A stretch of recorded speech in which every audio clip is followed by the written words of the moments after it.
с моей точки зрения, терроризм остается серьезной угрозой, и международное сотрудничество против сил терроризма, сотрудничество, которое было мобилизовано после 9 сентября 2001 года, эти усилия нужно продолжить. Но сейчас есть не только терроризм, и другие угрозы.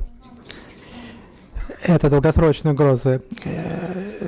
Но их пока в Вашингтоне не признают ни в одной политической партии. Первая из этих двух угроз – это вот двойная политика Америки, которая слишком быстро пытается распространять демократию по миру, особенно на Ближнем Востоке. И мы теперь видим, что эта политика дает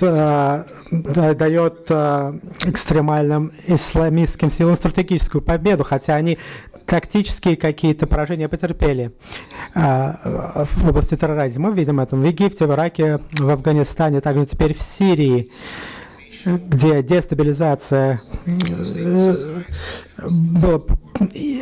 проходит ранее стабильного правительства, и открываются двери не для стабильной демократии, а для хаоса. И есть силы, которые хотят воспользоваться этим хаосом. И вторая проблема, она исходит из первой, и это то, чего я боюсь, это то, что есть разрыв коммуникации между ведущими державами. США остается в одиночестве, в частности, ухудшение отношений с Китаем, с Россией, с другими державами. Но это самые важные игроки. И недавнее явление, которое мы недавно наблюдали, когда секретарь Клинтон посещала Москву, было ясно, что правительства России и США не могут прийти к взаимному, к одинаковой позиции по сирийскому вопросу.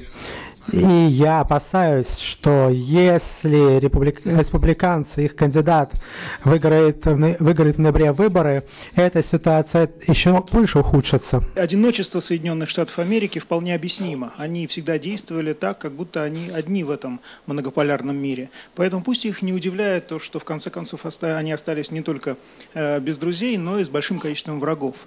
Враг, международный терроризм, безусловно, очень серьезный, но проблема-то в том, что чем больше Соединенные Штаты Америки пекутся о том, чтобы его контролировать и уменьшить террористическую угрозу, тем больше этот враг и тем он сильнее, потому что Соединенные Штаты Америки таким образом просто подпитывают его. И чем больше Соединенные Штаты Америки будут преследовать в довольно такой активной форме, отстаивать свои интересы, национальные интересы по всему миру, чем больше будет этих болевых точек, тем большую угрозу будет представлять и мировой терроризм, который в этом случае просто разовьется не только в хроническую болезнь, он просто перейдет в фазу открытых язвенных форм.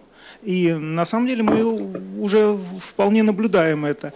Мне кажется, что трагедия 11 сентября 2001 года была лишь первой ласточкой, была лишь первым симптомом той болезни, которая охватила после этого весь мир, и которую Соединенные Штаты Америки, в частности Джордж Буш, предпочел не лечить, а ампутировать, попытаться ампутировать. И в результате получил очень серьезное противодействие со стороны террористических организаций, которые стали гораздо более многообразны.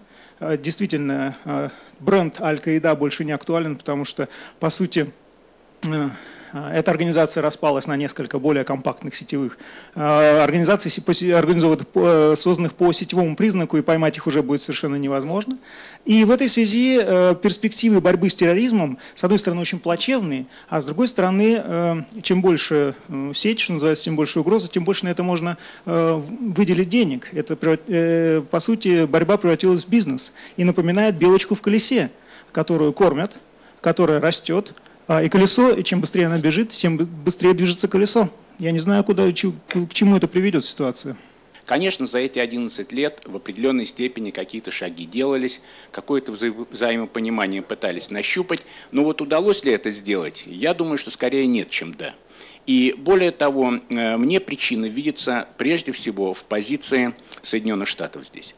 Если мы вернемся к событиям 11-летней давности, то и американские коллеги наши, и присутствующие здесь, конечно, помнят о той реакции, которую продемонстрировал президент России в тот момент, когда он абсолютно однозначно заявил о полной поддержке Соединенных Штатов, когда он заявил о том, что любые акты террора, где бы они ни происходили, кем бы они ни производились, они все равно несут угрозу для всего человечества, и он полностью, так сказать, солидаризовался в этом плане с Соединенными Штатами.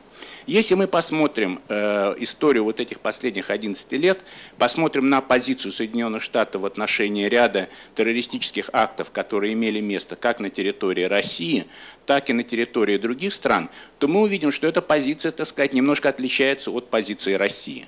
Ну, достаточно взглянуть на ситуацию в Сирии. Да, вот то, как реагируют Соединенные Штаты и вообще западные демократии на те террористические акты, которые происходят в Сирии. То есть здесь начинает действовать, к сожалению, весьма распространенный в сегодняшней международной политике принцип двойной морали. Вот то, что делается, так сказать, в наших интересах, то вроде бы уже и не совсем теракт. Мне кажется, что такой подход таит в себе на будущее очень серьезные угрозы. И смысл этих угроз заключается в следующем. Мы исходим из, ну, я имею в виду прежде всего государства, да, вот те государства, которые рассматривают проблему терроризма как проблему текущей политики. Они исходят из того, что существует на данный момент. Но они не хотят смотреть в этом смысле вперед, они не хотят видеть перспективу. А перспектива заключается в том, что если не изменить принципиальные подходы к этой проблеме, то человечество в близком будущем может столкнуться с очень серьезными угрозами, вплоть, так сказать, до угрозы существования самого человечества. Это связано с рядом моментов. Это связано прежде всего с развитием, так сказать, технологической сферы. То есть террористы, люди, которые в силу своих убеждений, либо, так сказать, за деньги готовы совершать какие-то террористические акты, получают все больше шансов выйти на овладение такими средствами массового поражения, такими формами современного оружия, которые уже будут представлять угрозу не для каких-то локальных там зданий, групп людей, а в принципе для целых стран. Ведь известно, что существуют сегодня технологии, которые позволяют целые страны буквально там в считанные секунды или минуты стереть с лица земли. И если некоторые страны будут поощрять или закрывать глаза на развитие терроризма как явления, то в один прекрасный момент может наступить такая ситуация, когда в этой ситуации пострадают все, в том числе и те государства, которые вольно или невольно, по крайней мере, закрывают глаза на то, что происходит вот в плане терроризма в мире.